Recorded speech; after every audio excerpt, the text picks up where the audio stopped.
everyone. Welcome to part two, Tarot with Tam, Major Arcana. So today is a full of information today. So I won't spend too much time up here talking. Just thank you all for coming.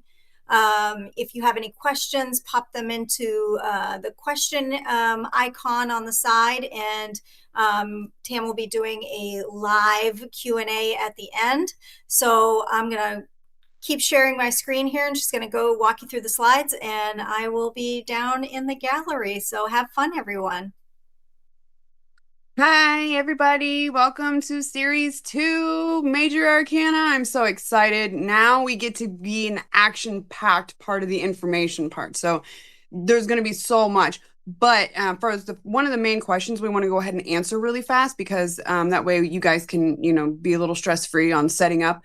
You do not have to have your tarot cards out with you. I have made sure that each and every slide has a full picture, very visible, and all of that so that you'll be able to see on the screen. And then also, if you wanted your slides through email, I can send those to you as well if you didn't get them beforehand.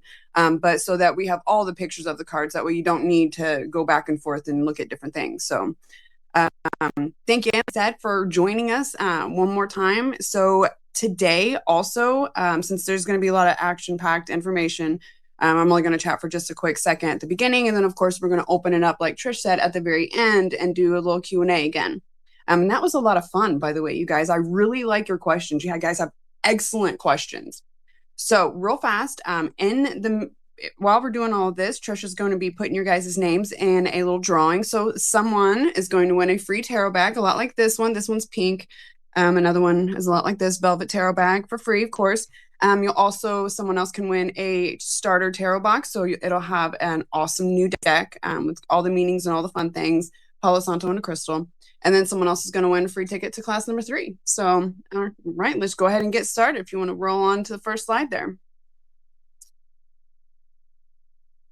So, like I said, welcome to the Tarot Webinar Series 2. So this is brought to you by me, myself, Tam, with Tam's Enchanted Emporium, and our lovely people with Witchsea. So, on to the next.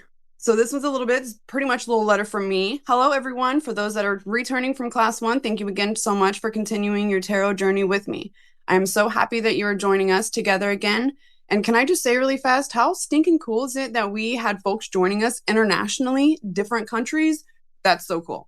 And of course, makes me super excited and happy that we all get to come together in this moment for the same reason, learning tarot and expanding our knowledge on tarot too. So that in and of itself is such an amazing thing. This class 2 in the series, we're going to take a deep dive into the Major Arcana. We will follow alongside the Fool and his journey. It's actually his little journey through life. So through the archetypes of the human psyche. So while we discuss each card, we're going to go over all of the following. So don't worry. Each slide is going to have a picture of it. It's going to have little lines coming out with a little key thing on the side to tell you what each of the symbology things mean. So all the meanings upright and reverse, symbology, numerology, elements, and even the spiritual messages from the cards. So that's a lot, right? That's why there's so many slides. There's like 51. So anyway, all in one card, all of those things in one card. And the answer to that is yes. All of those, just a lot in one card. So everything that I'm teaching you during these 4 classes is all from the information and research that I have personally done over all the years of doing tarot. Now that I've done it professionally for 4 years, it was many years of reading up on it before that too. When you take a regular tarot class, they do tend to only teach you the basics, which is, I don't want to do that to you. I feel like you're going to be missing a whole lot of information. So it doesn't matter if it's both just live and recorded. One little secret thing I want to tell you guys real fast is that after this series is over, I'm going to be doing 2 more things, one free and one only $5. One of them is going to be a class we're going to help raise each other's intuition, our clairvoyant things. We're going to talk all about that. We're going to do different things to help raise our intuition and spark up our third eye and crown chakras. And then another one is going to be a lot like how the Blue Witch did with ask a question. We'll do 1 hour of either questions or get a 1 card pull from me. So it'll kind of be like a collective reading. We'll be sharing it with everybody, but you guys will get to see how I interpret the card firsthand. And like I said, those classes will only be one of them free, one only $5. So stay tuned to our social media, both mine and Witchsea, and then that way you'll be able to see all the upcoming stuff. So All right, on to the next one here. Now we get into the meanings of the major arcana. You want to go ahead and switch to the next one, Trish. So the major arcana basically is the beginning set of the tarot deck. This set has 22 cards, numbered from 0 to 21. First, I wondered why would they do that, but the answer to that is coming up. So beginning with the Fool. These cards are all significant, for they each represent major life themes such as karmic lessons, major archetypal energies. Archetypes are universal primordial patterns of thought, character, or behavior that exist in a big collective unconscious. So that is also a shared repository of experiences across human cultures. So basically, that was brought up by Carl Jung. He's a known, you guys should read a few books by him, by the way. He's got such a large brain in all different things of metaphysical, spiritual, tarot, everything, especially psychological stuff. Anywho, in tarot, these archetypes are represented by the full 78 cards. The first ones being, of course, like I said, the major arcana 22, serving as a symbolic mirror to the psyche that help us navigate life's challenges, growth stages, and subconscious patterns. So this set of cards are also called the heavy hitters of the tarot. I like to put that in the quotations there because that's literally what we call that. When you're getting a lot of the major arcana, it's like, okay, we got some big things we got to talk about here, guys. So that's why we call them the heavy hitters of the tarot. They call this set the whole fool's journey. So we follow along the fool, first card, and his journey through life, a metaphorical spiritual progression from innocence, the very first card, 0, to complete fulfillment and enlightenment, which is the world card, card number 21, the last of this set for the major arcana. So that word arcana, right? That's another word that keeps popping up. It comes from Latin, okay? I think every cool word comes from Latin.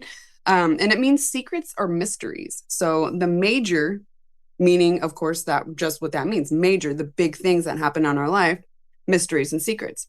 So as you might recall from class 1, these cards did not come about as they are now until they took their occult turn in the 1900s. And by the way, if you are just now joining us and you didn't have class 1, you can still watch that one for free, and we have availability for those slides as well. These cards did not come about, like I said, until they took that big occult turn in the 1900s. So now what we're going to do next is I'm going to share with you how we know them and how they look today with the Rider-Waite-Smith deck. So below these each illustrations of the major arcana on each slide, and all the ones above mentions associations and meanings. So now we're going to take our deep dive in there. Okay, so for this very first one, the Fool, I didn't have to put anything on the side only because there's not too much going on at once. They really want you to get to the meanings of it.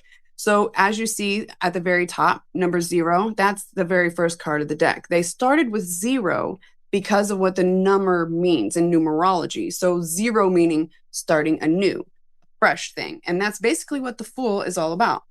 So then this next one over here to the right, you see the line, this coming out of the knapsack. That's all his belongings. And basically what that is symbolizing is minimal needs. You don't have to take every single thing with you, not necessarily maximizing. So like I said, because this is his journey, remember, he's set out on something, on his little journey through life and self-exploration and into enlightenment. And so he doesn't want to have to take everything in the kitchen sink. So the next one is the white rose. You see there, it's symbolizing purity. Now, one thing about you'll see come up in a lot of different cards is that color white, whether it be a white clothing, white rose, white snow. And basically they all mean the same thing: purity, newness, innocence. So then the cute little dog at the bottom, cute little dog. Can I pet that dog? I know, right?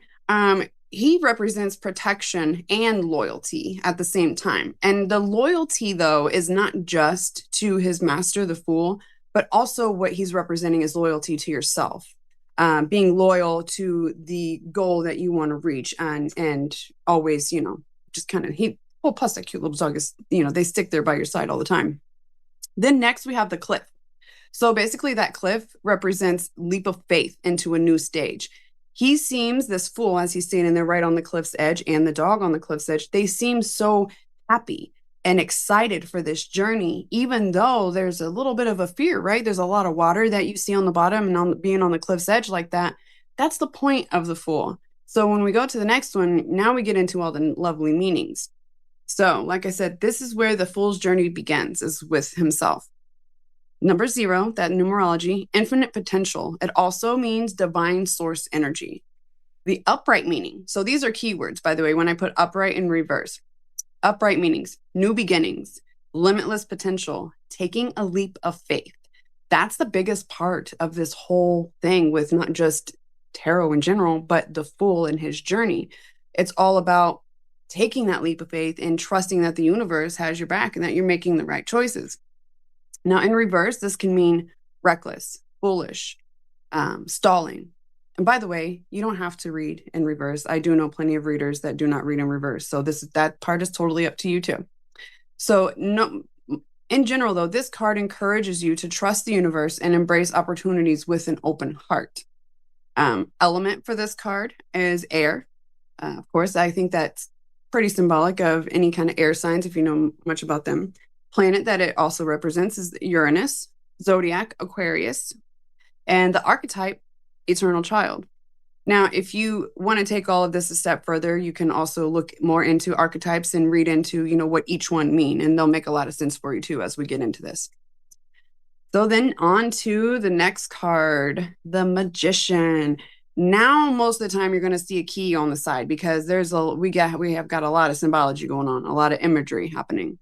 So at the very top, as you see, this is Roman numeral 1, and that means beginning. And then next, it points to the infinity symbol going above his head. Basically, this talks about infinite creation, constantly going the energy, just going in and out, all through. Then next, see, here comes that another color again, right? White, purity of intention. That's the color of the gown underneath the robe. Then we get to the robe, D, color of passion, red, okay? Passion and power. Royalty is like a purple, but power, I feel like, is more symbolic of being past just kingship, I think. So anyway, the next one is his hand, E. So the one hand is pointing down, and basically that is symbolic of so below. As you guys know that phrase, as above, so below. You see both hands are pointing, but we'll get back to the other one. This one that we're talking about now, this one's pointing down. Then next, F down here at the bottom, these are flowers. And these are not just white flowers. These are also like a lily, I believe, too. These flowers talk about integrity and purity, again, with that purity and newness and things like that. Then next we have G. So on the altar, that's basically what he's standing in front of, the altar. You see a lot of things. You see each symbol, if you really look at them, for tarot or for also the elements. The cup is the element for water. That pentacle on the bottom there too is the element for earth. Then you see the sword in front of him on the altar. That is a symbol or the element for air. And then the wand in the very, very front of the picture. And of course, that would be fire. And that's what those represent. All of the tools, the 4 elements and the tools of tarot, the 4 suits also, which we'll get into next class with Minor Arcana. So next we have H. That one is actually pointed to the snake belt. I didn't know at first that was a snake belt until I started researching, and I'm like, oh, okay, that does look like a snake. And as some of you might know, snakes resemble and symbolize that constant flow too, rejuvenation, renewal, just that constant flow of energy. So then next in his hand, there's 2 things about his hand, by the way. One is the wand in his hand. Of course, as we know, that's a magical tool. He's utilizing that wand being double-ended, by the way, if you see that it's got the top pointed and it's got the bottom pointed. And the point of that is the same as a double terminated, and I'm looking to see on my crystal shelf if I have one, a double terminated end, and that means signifies energy coming out and energy going down. So a constant flow or connection. There we go. Then the other part of his hand is the way he has it pointed up.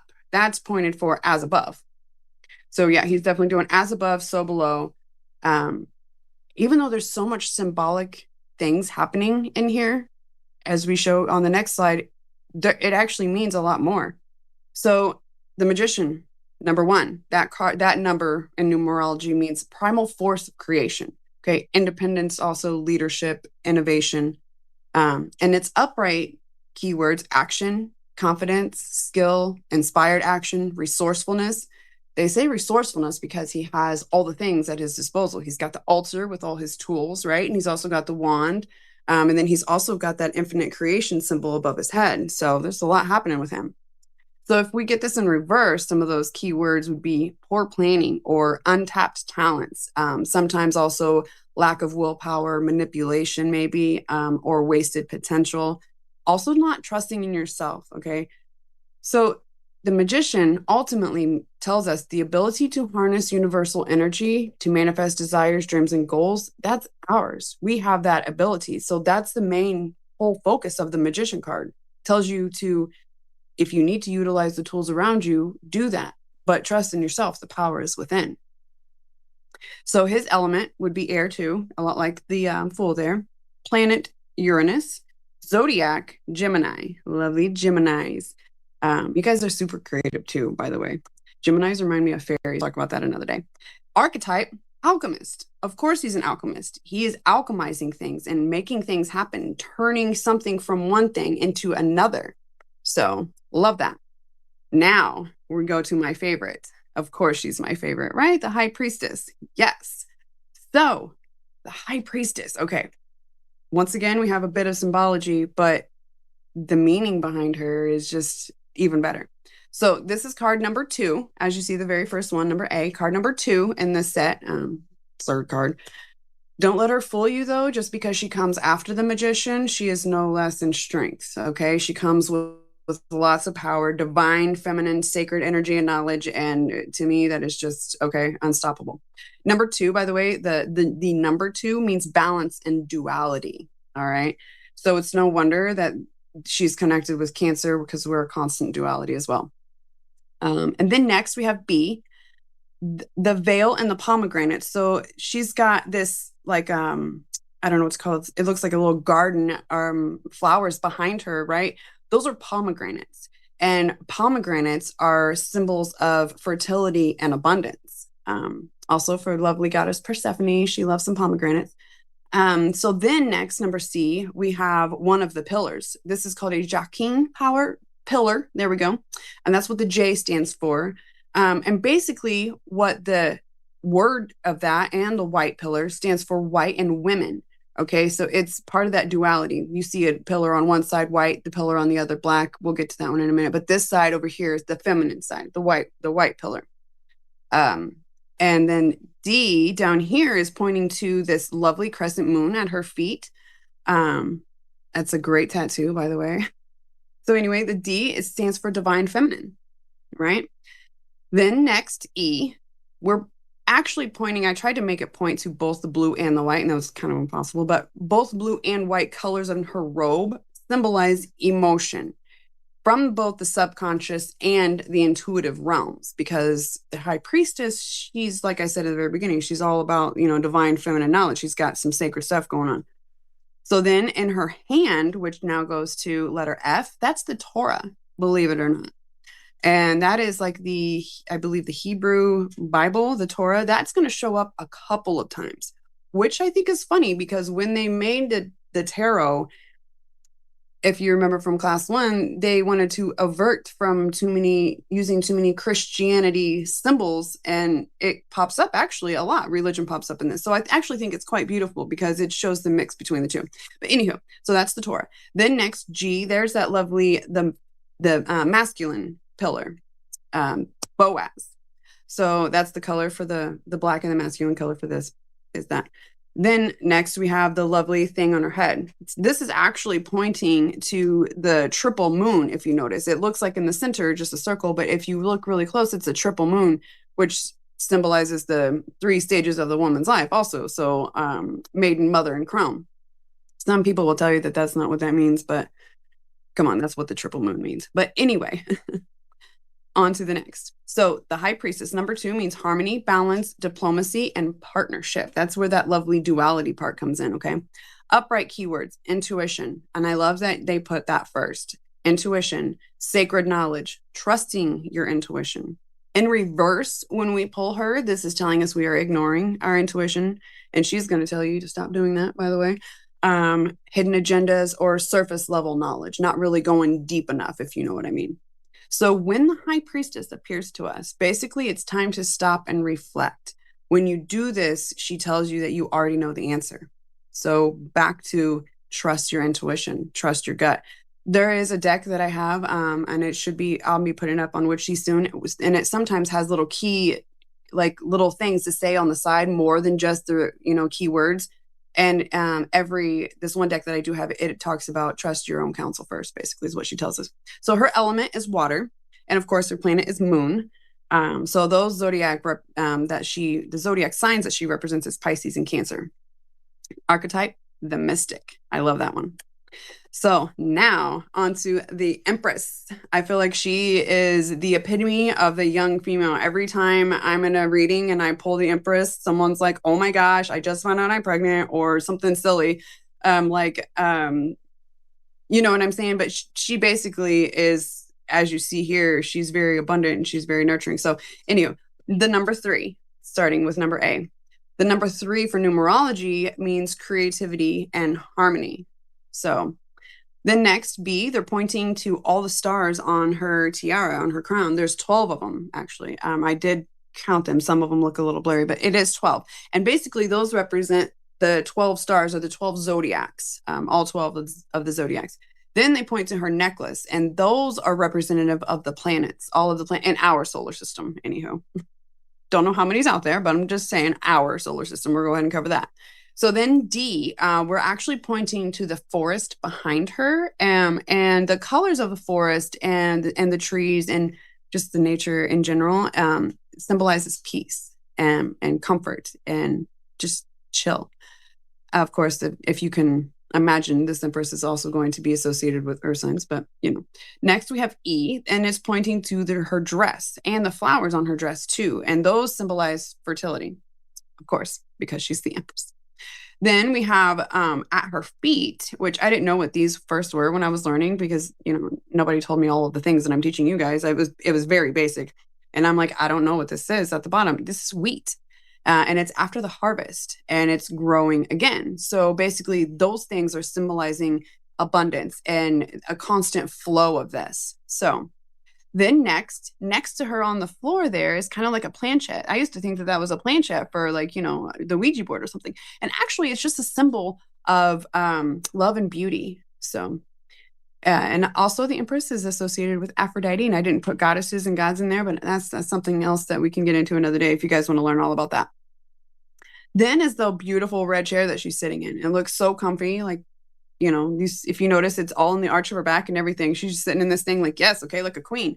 Anyway, the red chair symbolizes feminine sensuality. Yes. Then in her hand, of course, you see a scepter. Big old crystal at the top, of course, because it's going to just enhance her magic skills and all of that.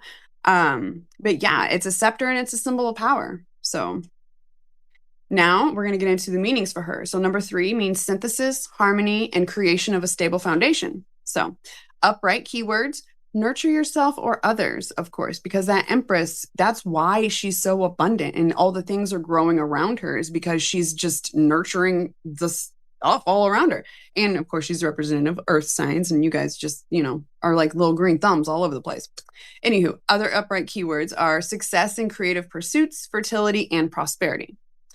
In reverse, now, this would mean like a lack of self-worth, like you just not really, you're lying to yourself, by the way, when you're talking to yourself this way.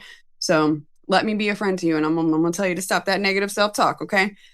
This can also mean codependency or neglecting your own needs. And like I said, this is in reverse. Or it could also just mean that you need to reconnect with Mother Nature, or like the phrase that they say now, go touch some grass. Okay, so in full, the Empress is about enjoying the abundance of life and nurturing your babies, whether those are literal or energetic, of any kind, literal, fur babies, human babies, plant babies. I don't know. You are also your own baby. So element, like I said, is Earth, planet Venus, of course, because if you know much about planets and Venus and goddess energy, we're all coming from that. Zodiac, Taurus, and archetype, the mother. Now we're on to the Emperor. Okay, as you see, when I pull the Emperor for people, they look at him and like, he looks so dominating and like he's cold sitting in this throne of cement or stone. And I'm like, yeah, and that's because, he symbolizes leadership and authority. And like the Empress, she was the mother. This one is going to symbolize the father. So yeah, he's going to be a bit more rigid. So this is number 4. As you see, the number there are not the number A. Yeah, the number A, guys. The letter A at the top. The number 4 symbolizes in numerology structure and stability. So there is so many reasons why they made these cards the way they did, from the numbers that they chose to of course, the symbology and the imagery. But everything in here has more of a meaning and it brings it to life, I think. So, anywho, now I only made one line B to one of the rams, but there's actually 4. There's 2 at the top of his throne, and then there's also 2 more by his hands. And the ram is a symbol of force, power, and courage. So then C is pointing to the red in the background. That's like an orangish red. That's the symbol of stability, vitality, warmth, and passion. So believe it or not, even though he seems like he's real cold-hearted sitting in this throne, but he's got a lot of passion, but it's mostly for leadership and authority. So then D, he's actually got his hand upright like this, holding, I'll use my amethyst orb because my crystal ball is too heavy, but he's holding an orb in his hand like this, and it's sitting down in his throne. And basically the orb symbolizes the world over which he rules, of course. So this isn't just a king in a country, one country or an area. This is overall ruling. So then E, that's actually the whole throne that he's sitting in, the whole throne. And that symbolizes the central of importance. If you notice when you're watching like Game of Thrones or any other kind of show with a throne in it, the throne room is grand. And that is the person's throne, the king or queen is right dead center up on a stage, elevated, all fancy schmancy and all that.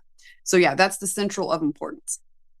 Then F is actually, and it doesn't look like it in the imagery, but those are actually mountains, the yellow things that are next to him. And those are symbolizing something impenetrable. So the impenetrableness that's talking about is his force of nature in his area, his kingdomship, so supposedly. Then he also has a scepter in his hand, if you notice, and that's the letter G there. That symbolizes sovereign power, of course. Any of the kings or queens or anything like that, they've got like the scepters of some kind in their hand. Then excuse me as I hiccup. Then we point to his white beard. And basically there's that color white again, but the beard part is because it's symbolizing wisdom. If he was to have a different color and it be shorter, I mean, would you guys really feel like he's got a lot of information? You know what I mean? I probably wouldn't if it was me. But so then next to the meanings, as you see, number 4, stability and authority. So those upright keywords, right? Authority, structure, there we go, stability, logical, strategic, leadership. In reverse, though, this can mean or indicate rigidity, there we go, abuse of power or power struggles, a lack of discipline or structure, the need for structure. So a lot of times when the emperor does pop up, the first few things I'm going to tell someone is, look, establish firm boundaries, take responsibility, like he says here, and use logic over emotion to create order. If things are out of order in your life and are hectic, when we're pulling the emperor, it's because you need to have some leadership role. Take charge, you know what I mean? The element, of course, for here is going to be fire, which does not, surprise me one bit. And his planet is Mars. Also does not surprise me. Zodiac, Aries. Y'all know much about Aries. They are the boss people, okay? And of course, like I told you at the very beginning when we talked about the emperor, his archetype is the father.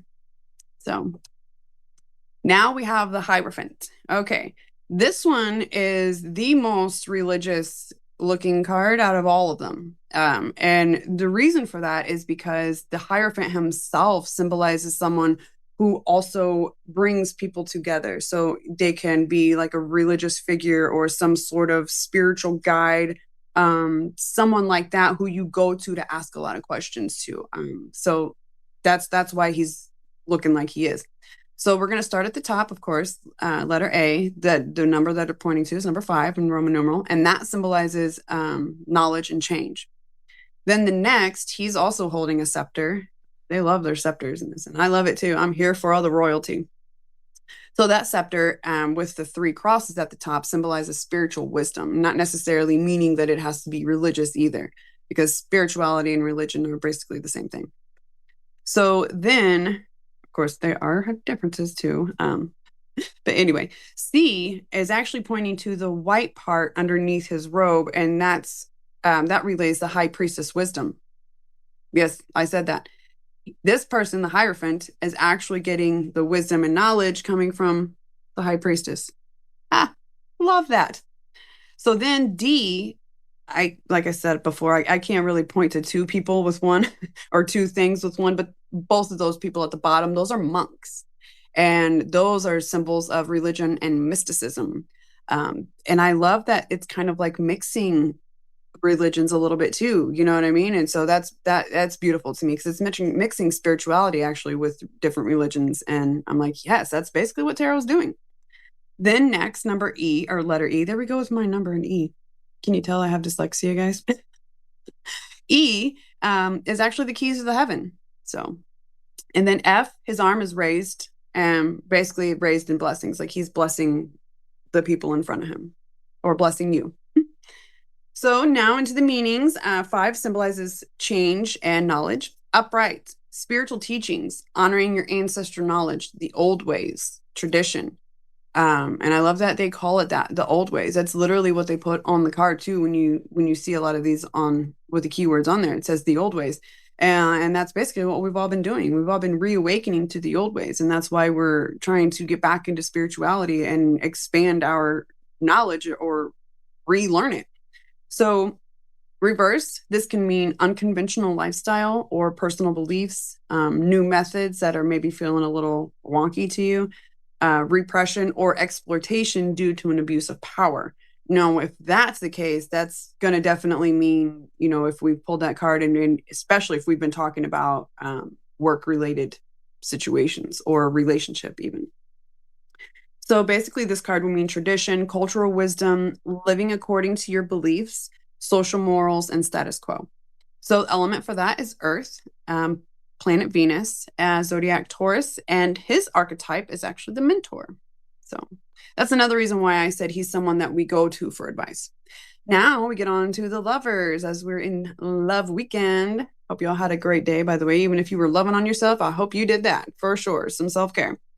So we're going to start, of course, with the first one up here, letter A, or number A. Jeez, I did actually say it right the first time. Go me. Anywho, number 6 means unity and harmony. Then B is pointing to the flames in the angel person's hair, and that's the flames of passion. Okay. C is actually pointing to the plants behind them, and that's symbolic of the Garden of Eden.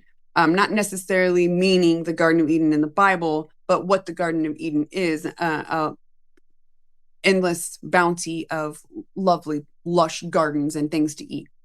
So then D, the reason why I pointed to his belly, but it's because it's talking about their nudity. Then the nudity, though, is symbolic of vulnerability. Okay, because a lot of times that's what we need to do with our lover, or in that other way is just be vulnerable with them. And by the way, the lovers do not have to be, when you pull the lover card, it does not always necessarily mean relationship. Okay. Sometimes this is you, an unhealed version of you, ready to love on yourself again. So yeah. Now E down here at the bottom is actually pointing to the road, and the road is choice. The road to the mountains is choice. If you notice, if you look really, really close, if you blow it up or whatever, then there's a lot of paths and it's very windy. That's symbolic of the choices that you have to make in the different times and different things that we go through in our life to get to the mountain. The mountain is like the end, end result. And then F is actually pointing to both sexes. And the reason why they're there is to symbolize duality, yin and yang. And this, like I said, this doesn't have to necessarily mean, that exact gender of the relationship either. We all have both qualities in us. So, it's not gender specific. Then G is actually pointed to the tree above the lady's head. And I don't know why they don't talk about the snake. Y'all see the snake in the tree? Yeah, okay. Watch out for the snakes. I'm just kidding. That's a nope rope. I'm also joking. I love snakes. But anyway, the tree behind them is the tree of knowledge, full of fruits of knowledge. Then H is pointing to the person, the angel above them. That's the higher self. Now, later, when we talk about the devil card, there's going to be, I'm going to show you guys something really cool. The lovers is the upright version. And when we get to the devil card, it's inverted. So that's just amazing. And I'll point all that out to you when we get to that. So next, number 6, like I said, is unity and harmony. Upright, those keywords are relationship in a larger sense. So we'll stop there for a second, because if you are pulling this and are talking about relationships, maybe it is time that you guys are having the conversation of being more vulnerable and open to take things to the next level of, of being higher selves with each other. This also symbolizes duality, love, of course, important choices, and partnerships. Now, in reverse, if we were to get that, it's going to feel like loss of balance, conflicting beliefs, especially between two people in a relationship, choice, and the power of relationships in a larger sense. Like I said, oh, wait, I didn't read that right. This harmony, parting ways, or leaving a relationship. There we go. The Lover's card is a symbolic portrayal of duality, choice, and the power of relationships in a larger sense. There we go. Now that made sense. Element, air. Planet, Mercury. Zodiac, Gemini, of course, because it's the twins, right? Archetype, partners. Yes. Okay. Are we getting a lot of information or what, guys? I know, right? That's why I have it set up like this, because when I was learning tarot, oh my gosh, let me tell you, it was just the cards and the meanings, not even in reverse. It was nothing to do with all this stuff. So I'm so happy to be able to teach you guys this way. Anyway, now on to the Chariot. Okay, so letter A, the very first one, number 7, inner growth. Yes. Then B is actually pointing to the drapes at the very top of the Chariot, and those are stars. They look like galaxies. And that is actually symbolic of celestial influence and protection. Then the armor is also more protection for the self, for the body, the physical body. D is actually pointing to a crest on the front of the Chariot, and that is symbolic of inspiration. So, and now the bottom half, the 2 sphinxes, if you remember the High Priestess card, we had the 2 towers on the 2 columns on each side. One was white, one was black, symbolic of feminine and masculine. This is the same thing. The white sphinx is symbolic of feminine, and then the black sphinx on the other side is symbolic of masculine. I'd like to name them. Put them in the comments if you guys want to name the sphinxes. That'd be great. So then next, G is the wand in the person's hand. And of course, the wand is symbolic of will or authority, power also. And then H is that lovely star on the top of her tiara. And that is symbolic of hope and success.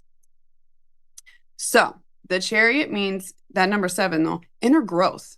Okay. And the reason for that, and you'll see here when we get through the meanings of this, is because the Chariot is all about the journey through life. And it tells us to enjoy the journey, but take control. You have the reins. So upright keywords for that are going to be success, determination, forward motion through self-control and focus. And of course, I mean, just it's a Chariot. You're going to want to move forward. You don't want to move backwards in that. I don't even know how they have reverse in that. Anyway, in reverse, that can mean lack of direction. Absolutely. Lack of control, aggression, or just being blocked. And being blocked can be, most of the time, it's self. You know what I mean? It's like if you put the blinders on, or if you want to go like this and be like, I can't hear you. Don't know what you're saying, spirit. That's you. Now, this can also mean move through life with purpose. You are in control. Tell them sphinxes which way to go. Now, the element for this would be water. And of course, planet moon, zodiac Cancer. I'm a Cancer. And archetype warrior. Now, on to strength. And even though there's not a lot of lines and letters for this one with actual symbology things going on, this actually has 2 kind of meanings in one. There's a few cards like that, and we'll get into that.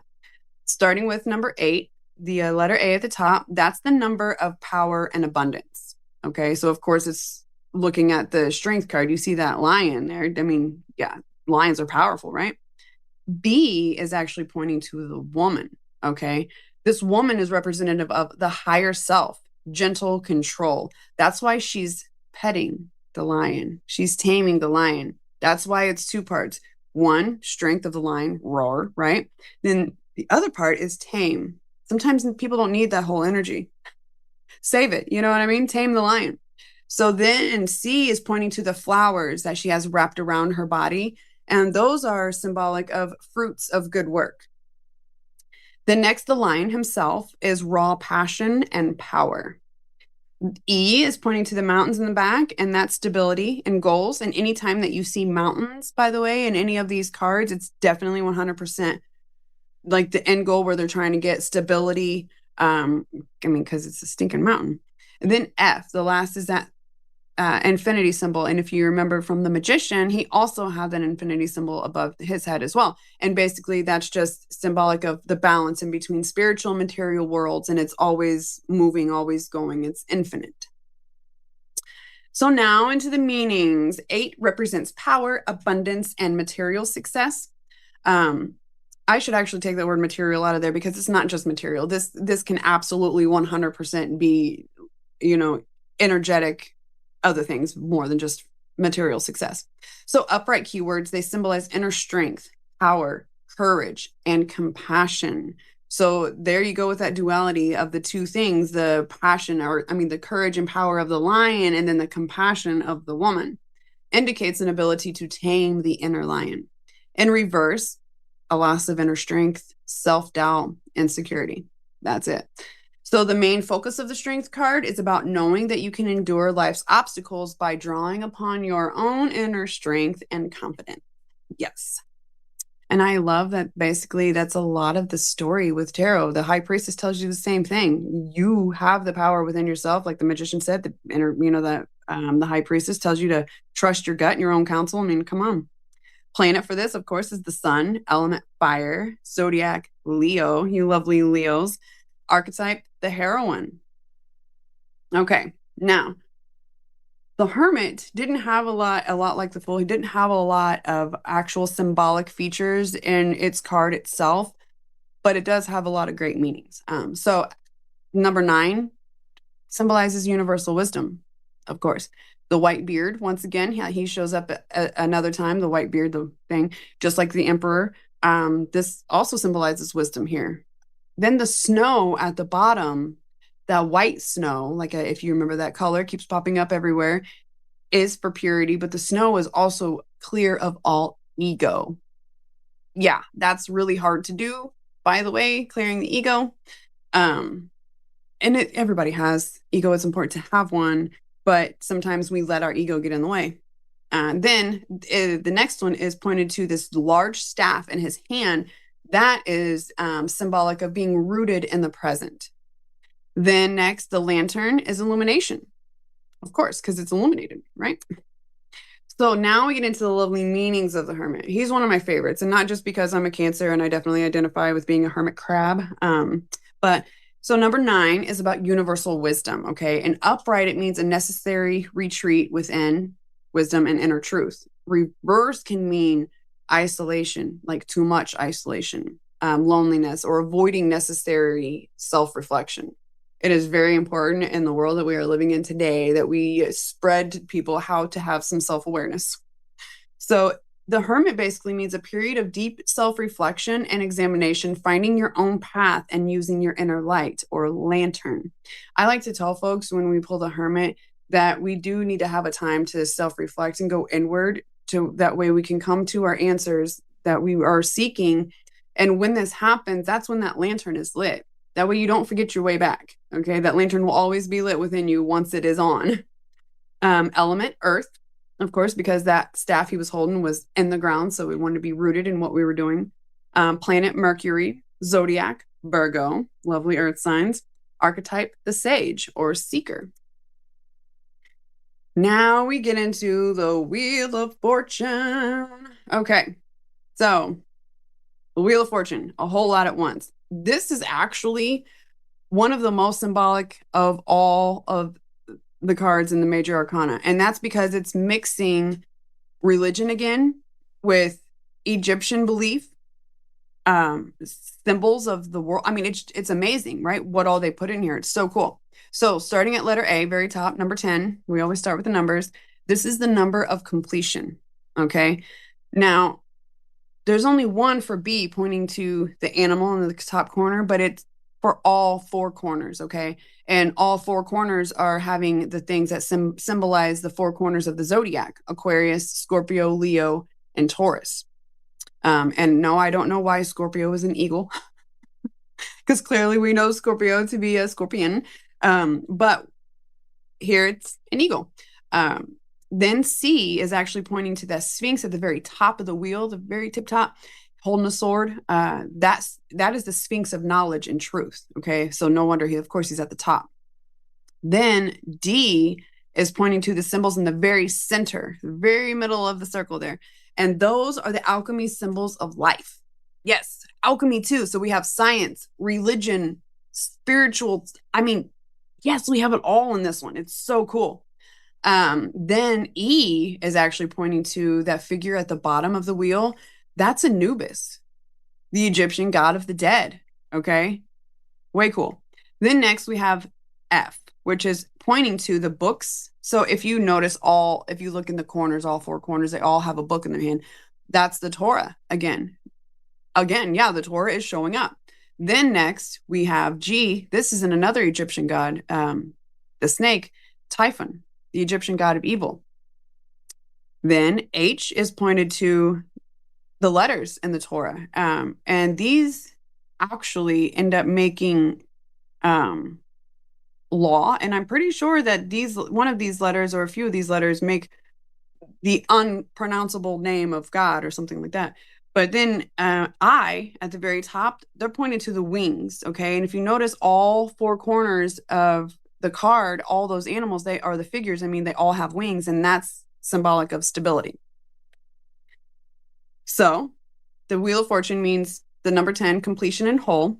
Upright keywords are karmic life cycles, decisive moments, unexpected events, a turning point, of course, because that Wheel of Fortune is always turning. When you get it upright, that's basically saying, hey, good things are on the way, or they might have just happened.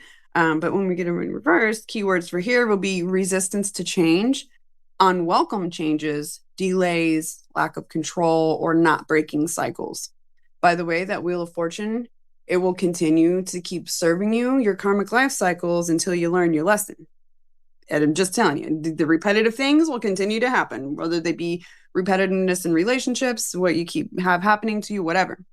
So element that this card represents, fire, planet Jupiter, zodiac, of course, is going to be Sagittarius. An archetype is the gambler or fate.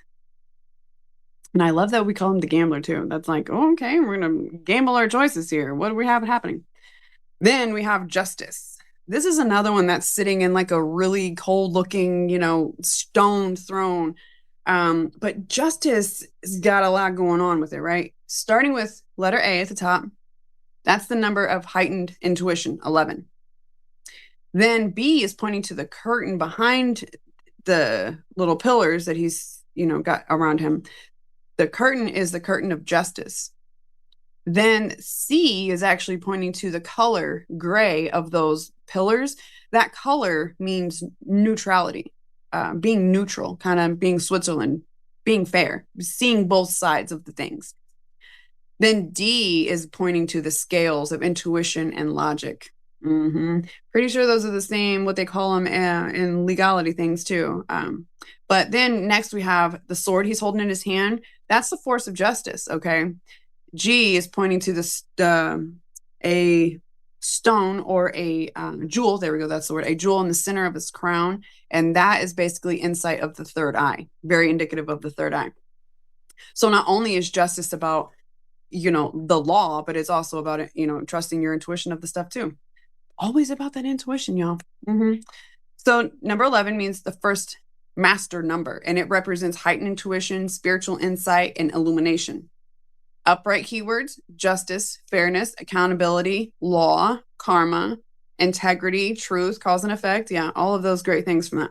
Then in reverse, it's going to mean unfairness, corruption, retribution, lack of accountability, dishonesty, lies, hypocrisy, and biasness. So this actually symbolizes fairness, truth, law, and cause and effect, and it reminds us that actions have consequences and balance will be restored. Element for this one is air, planet Venus, zodiac Libra. I don't know if you guys know much about Libra. They are the balance bringers. Even if it makes people uncomfortable, they're going to bring the balance. Archetype, the advocate. So then, on to the hanged man, okay? We're just moving right along, but we have to because there's 22 cards in the Arcana, guys, and now we're at 12. So we got to keep going. I want us to have plenty of time for question and answering. So also, if you need the slides at the end, they will totally be available. So next, we have the number 12, and that means divine order, and it also stands for the 12 signs of the zodiac. B points to the way his leg is folded, and it's also for his arms being folded behind his back, and those are just basically symbolic of limited freedom. C is pointing to his it doesn't look happy on his face, but he's supposed to look very happy, which is the point of the halo. That's pointing to his serene facial expression. And then D is pointing to the halo. That's also enlightenment. Now, E over here is pointed to him being inverted. There was really no way to point that part out. So that means the reason for him being inverted is looking at life from a different view, looking at it from a different perspective. F is pointing to the T shape of the tree. And the point of that T shape is the intersection of earthly life with the spiritual path. So the meanings, okay? 12 means divine order, 12 signs, completion. Upright keywords, letting go of control. That's why he's hanging upside down like that. He has let go of control. Looking at life from a different perspective, sudden enlightenment. Just, now I know what I want to do. Also kind of like childish giddiment, you know what I mean? Reverse, resisting the necessary pause and change, leading to stalling, selfishness, indecision. So this signifies a necessary, often self-imposed pause or waiting period to release control and accept new viewpoints, inner peace, surrender, and spiritual growth. Element, water. Planet Neptune, zodiac Pisces, and the archetype for him is the martyr. I love that.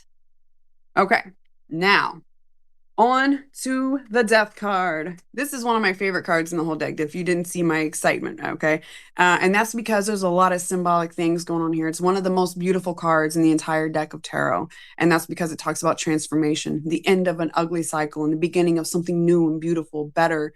So that's why they have it be number 13, because 13 as the number stands for transformation. Makes so much sense, right? The flag he's holding is actually the flag of the harvest. And that is representative of the fact that when we harvest the food, right, it's not like we're killing it, we're harvesting it and bringing it in so we can feed our people or sell the things.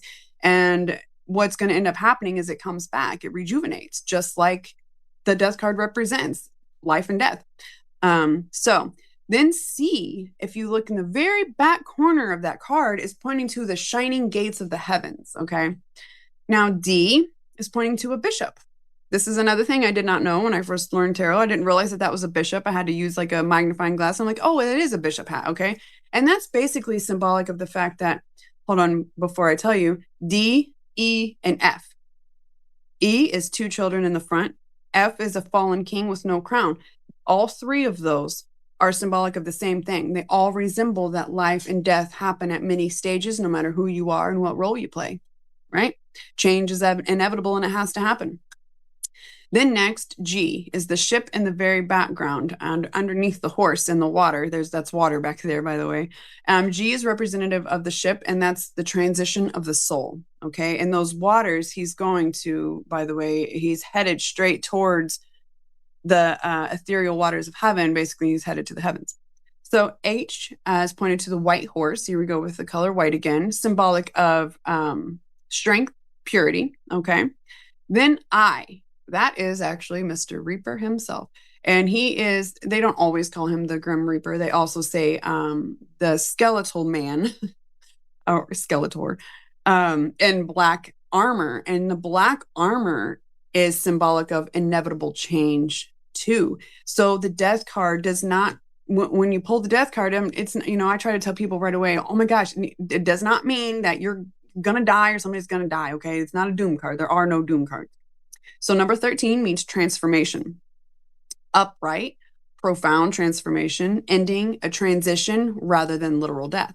Reverse, resistance to necessary change. Yes, okay, fear of the unknown, being stuck in the past.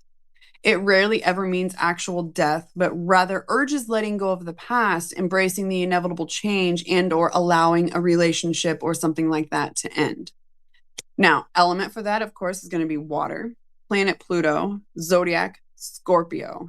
Yes, and if you know much about Scorpios, they're dark and mysterious, just like the death card. It seems like it's dark and mysterious. It's actually not. It's very beautiful, just like you lovely Scorpios, too. I'm married to one. Archetype for that, Reaper. Of course, it's going to be Reaper. So now we have Temperance, okay?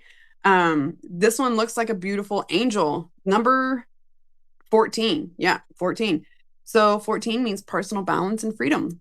Okay. And then next, B, I know it looks like it's pointing to the wings, but there's a lot going on with the angel. It's actually pointing to the angel itself. And of course, as you would know, the angel is very symbolic of something peaceful, bringing calm. You know what I'm saying? Like they didn't want this card to be something scary or look scary at all, because temperance is all about balance and moderation. So then C is actually pointing to the cups. This symbol you guys will see again later in the star card, the cups pouring into one another. And basically what that is talking about or symbolic of is merging conscious with subconscious. Way cool. So D is pointing to one foot. If you look at her right foot, it's actually in the water. The other foot is on top of like a rock out of the water. And what that is symbolizing of is balance, moderation. One foot in, one foot out. Then E itself is the pool of water, and that is emotional balance. Okay. Now F, that's actually pointing to the path up that mountain. And that is the long, steady journey for life.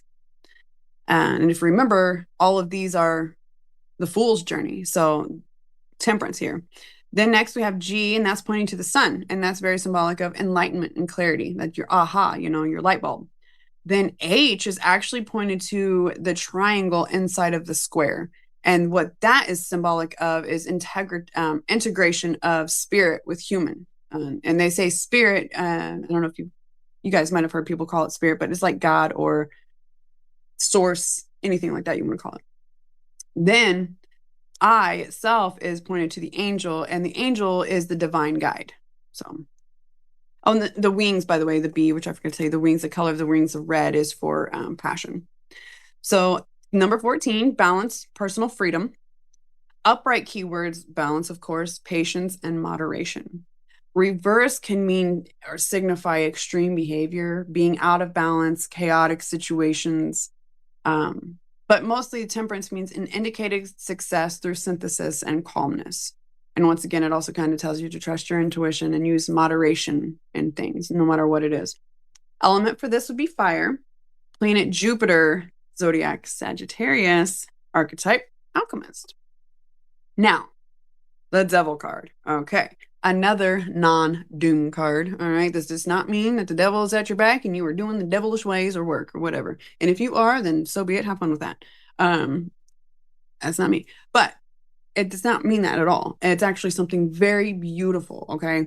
And we'll start here with A. Number 15 means positive life change. We're going to start out the jump telling you, hey, this is not a bad card. This is actually a very positive card. Positive life change. Okay. B is pointing to Baphomet himself there, that figure. That's the merging of animal and human. That's all that symbolizes. It doesn't mean necessarily, Lucifer himself, okay? C is pointing to the inverted torch, reverse light of wisdom, darkness, right? Then D is actually pointing to, which this is another thing I didn't know either until much later on in tarot. I thought that was like fire behind the guy here where D is pointing to. It's actually a tail. And one has a tail, the other person has horns. And basically what that is meaning is that they're becoming like their captor through indulgence. Okay. F, this is the inversion of the Lover's card. Now, if we go to the next one after here, I'm going to tell you the meanings. And then I have the next slide, I put them side by side. And so you guys can see what I mean by the lovers and the devil being one and then inverted. So, on to the meanings for this. Number 15, positive life changes. Upright keywords, temptation, addiction, materialism, breaking chains that bind you. That is why it's so beautiful. Reverse, a fear of letting go, a fear of not wanting to let go of unhealthy habits. Also, recognize where you're giving away or needing healthy boundaries. This card actually urges you to face the shadow self. That's another reason why I tell you that it's beautiful. Look at the shadow self and any unhealthy habits.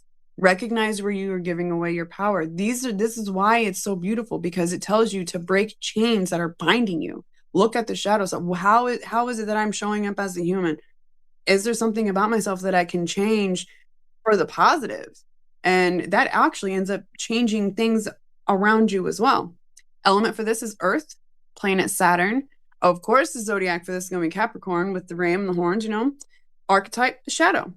Now, the next one, you get to see them together. Do you see what I'm talking about here? About one being one way and then the other one being inverted? The reason why they say inverted doesn't mean upside down. The invertedness of it is the devil or Baphomet is, well, the devil, and then there's an angel on the other one.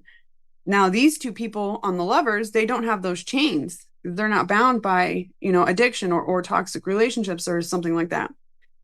But the two in the devil are. And the reason for the loose chains, by the way, of the ones on the devil, is just because these are self-imposed bindings that you put on yourself. And so the chains are loose so that you can break free.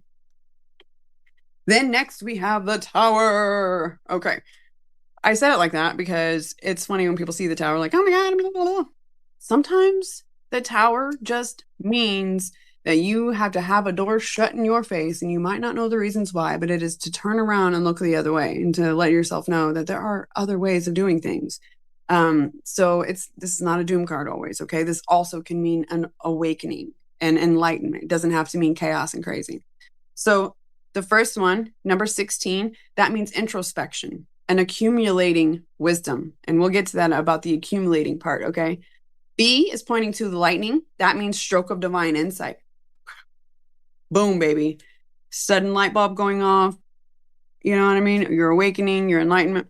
C is actually pointing to the figures, okay? And that's symbolic of one is subconscious, the other one is conscious mind. Then D is pointing to the unstable foundation. If you notice the bottom of that, that's not a good thing to build your tower on, okay? Then E is pointing to smoke, and that is symbolic of unknowable future. The F, that's back to the other two figures because I wanted to make sure you guys knew that one was one and one was the other. Then G itself is the tower. That's a false sense of security. That's what that tower means.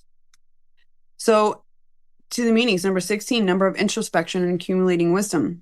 Upright, intense and sudden change, destruction, upheaval, painful loss, revelation, release, awakening.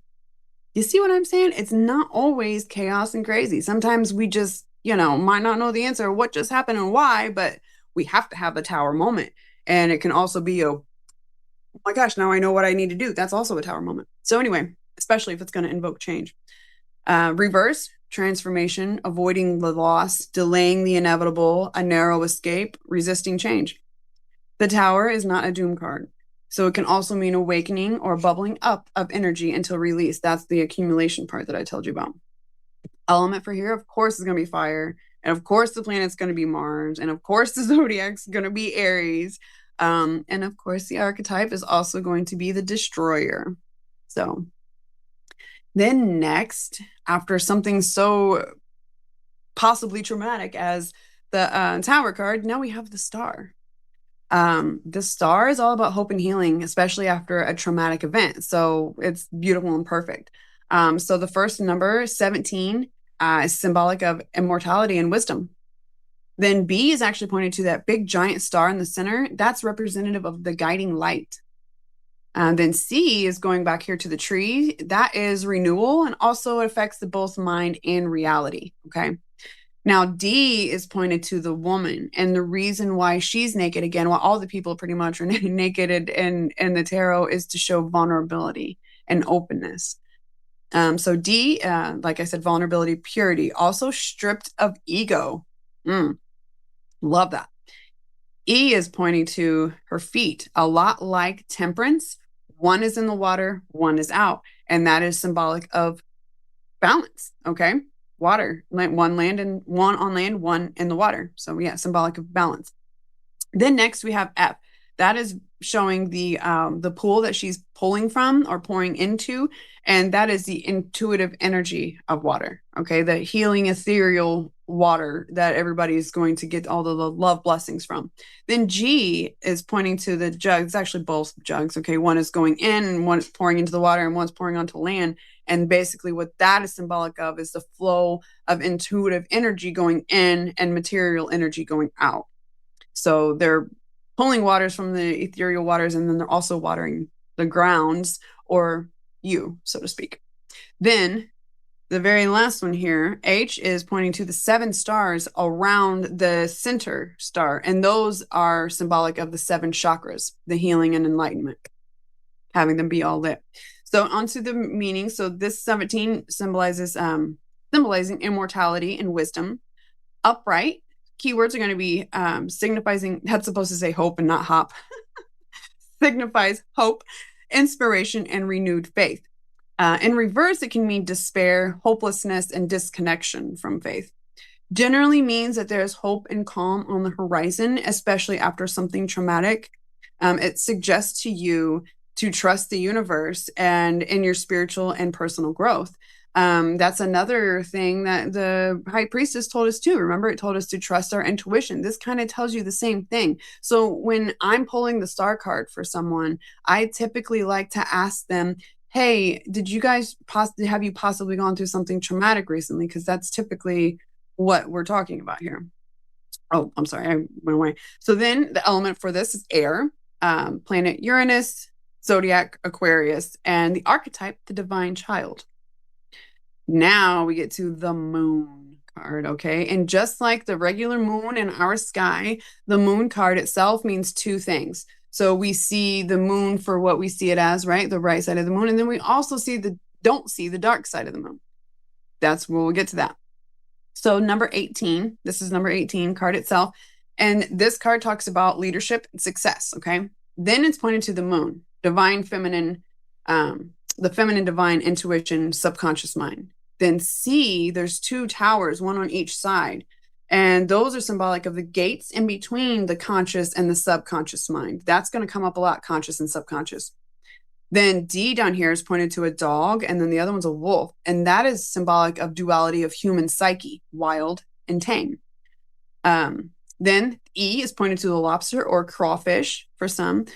This is talking about the early stages of consciousness. And coming out of the water means I am newly coming out and I'm, resurfacing now. So then F is pointed to a path. In between the 2 dogs and the lobster, that's a path. And that means the path to higher understanding. Then next we have G, and these are pointed to those little bitty dew droplets coming down from the moon. And those are symbolic of divine influence, fertilizing dew from the moon. So H is the water, and that's the pool of unconscious mind and deep emotions. Okay. So number 18, now onto that, is the combination of leadership and success. Upright keywords, illusion, fear, anxiety, intuition, and subconscious. In reverse, though, clarity, truth, releasing fear, understanding, and overcoming emotions. The moon card tells us to pay attention to your intuition and dreams, because sometimes things are not as they seem on the surface. And that's where the dark side of the moon comes in. That's the part that tells us do not trust the illusion that can be placed in front of you, whether it's you placing it in front of you or somebody else. Element for this is water, planet moon, of course, and zodiac Pisces, the archetype poet. Now on to leadership. We only have 3 more left, guys, and so I'm going to try to make sure we get these done in plenty of time so we can do our Q&A. Number 19 is pointing to means leadership and completion. Then the next one is pointing to the sun, and that is representative of cosmic energy, there we go, and the conscious mind. Blah, blah. Dyslexia is really popping out to me today. So C is pointing to the red banner, and that's symbolic of the triumph of life. Then next we have the white horse. Again, we have a white something, and it's a horse. And of course, it's going to be symbolic of purity, white, and strength, the horse. Then next we have the wall. and it's actually a garden wall. And what that is symbolic of is organized mind, very Eden-like, being very fertile and full of things, full of information. Then next, F, I'm sorry, is pointed to the child on the horse, and that's symbolic of innocence and purity. And then G is pointed to those sunflowers in the back, and that is symbolic of the four elements or the four suits in tarot. There's also four sunflowers on there too. So number 19 means powerful combination of leadership and completion, upright, radiant happiness, confidence, positivity, creative energy. Of course, because, it's the sun. Then in reverse, we're going to have temporary setbacks, a need to find joy eternally, or a warning of being overly idealistic. A very positive card overall, symbolizing abundance and radiating joy. Of course, its element is going to be fire, planet sun, zodiac Leo, and archetype the inner child. Love that. Now, next we have judgment. Okay, there's some really cool things in here, and that those people on the bottom, those are actually corpses. I know, right? Way cool. So we're going to start with letter A, the numbers at the top. That's number 20, and that's symbolic of intuition and balance. Okay, and then B is pointing to the angel, divine message, higher self. This doesn't necessarily mean an angel is telling you or God or whatever. This is higher self. Okay. C, the trumpet in their hand with the banner, is a call to action or a call for a new era, the need to change something. The figures in the bottom, these are resurrected people coming to light. Basically, those are symbolic of coming to your fruition of what you're wanting to do, making up your mind, it's a call to action. So if you taking action on the things, that's what they're symbolizing, coming alive again. Then the coffins themselves, E, that means the subconscious and emotional realm. And then the cross on the banner, that is just symbolic of the four elements, to bring balance. So all four elements, earth, air, fire, and water. So number 20 is high sensitivity, intuition, and the need for balance. Upright meanings, rebirth, inner calling, absolution, forgiveness, okay? Self-evaluation and profound transformation. In reverse, this can mean doubt, fear of change, refusal to listen to the inner voice, lingering guilt, and criticism.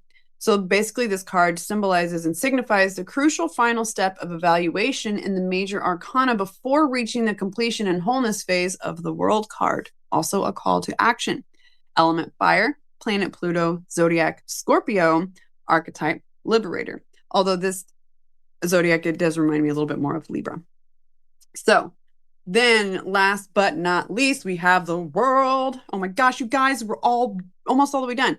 Number 21 means powerful and successful. B is the wreath around the world, and that's symbolic of victory and success.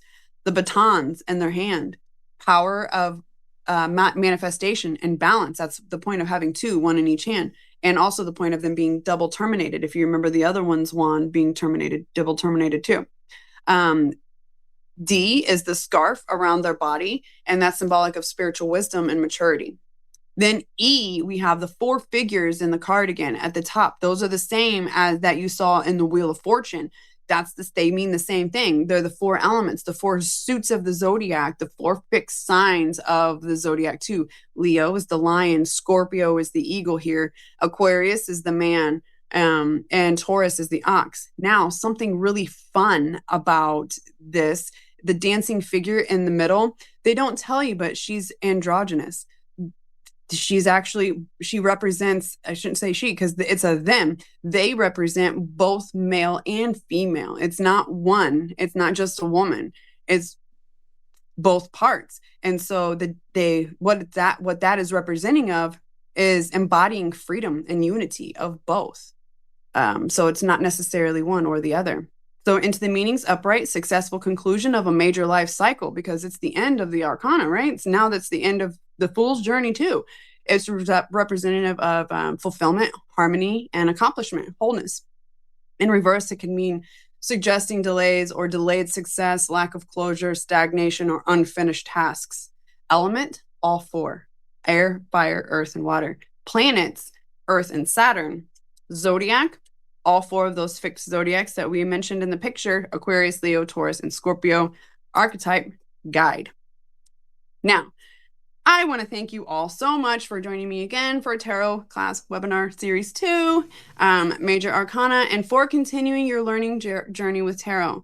It truly means the world to me that you choose to spend this time growing, exploring, and deepening your practice with me. I am honored to be part of your path. If you have any questions, comments, or concerns, anything at all, please feel free to reach out to me at tarotwithtam@gmail.com. I'm always happy to support you as you continue to learn and connect with the cards. Yes. So exciting, right? That was a lot of information. Love it. Okay, so now I'm going to give it back to Trisha, and we're going to do our giveaways and have our question and answer.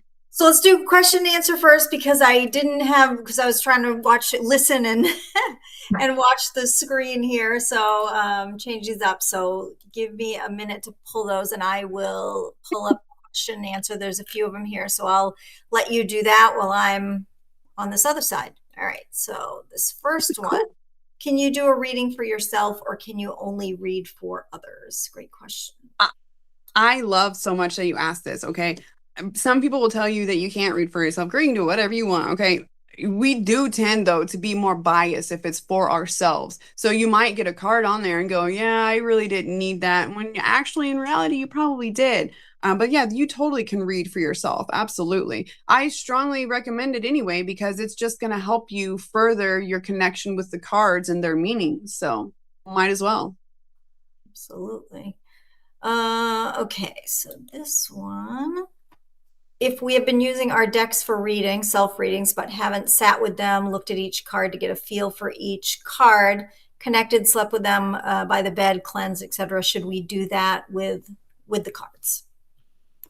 If you like to, of course, this is totally up to you. If you feel like you're already connected with your cards and you feel like you're getting great connection with them and great readings, then by all means, do what you will. But I do tend to suggest to folks, like, especially if it's in between readings, or if you've done a lot, cleanse them, connect with them. There's no wrong way to do any of this, for sure. All right. Can the cards be used the same way crystals can, like putting them on your desk or someplace where you will see a particular card every day to assist or remind to achieve something?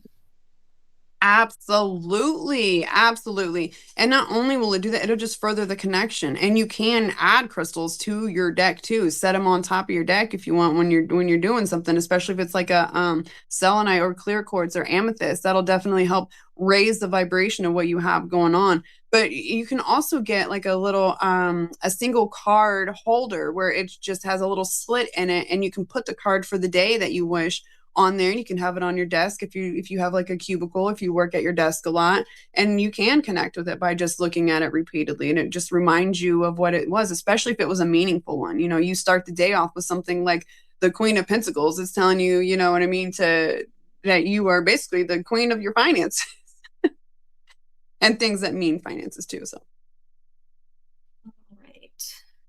Sorry, I'm trying to get these. There were three things, right, Tam? That you were giving away? yeah, so it's going to be a tarot bag, so like one of these, or a tarot starter box, or somebody's going to get a free ticket to class number 3. Okay, so the first prize is the tarot bag, right? Yay! And that's for Pamela Roche. So yay, Pamela. And then the second was which one was it? The tarot starter box? Yes. That's for Zena DeMoss. Or Cena, I Yay! guess Cena. And then the ticket to the next was Joanna Santiago. If they've already purchased a ticket to the next, if Joanna's already purchased her ticket, how would you like to work that out? Well, you can either we can save a code for you for one of my next classes that we're doing, or you can do like a little 10-minute reading with me alone. So that's totally up to you, whatever you want to do. All right, cool. So Tam will reach out to the 3 winners. Congratulations. And thank you again, all of you, for coming today. It was such great information. I there were a lot of the symbolism I had no idea. So I learned a lot myself today. So thank you all so much. And we look forward to seeing you at part 3, which is next Sunday. So if you haven't signed up, please sign up for that. It's gonna be a good time. And I think we're even gonna get a sound bowl meditation, right? Yeah. Yep. It's really good. So thank you again, and I appreciate all of you, and we will see you at the next one. All right, bye guys. See you later.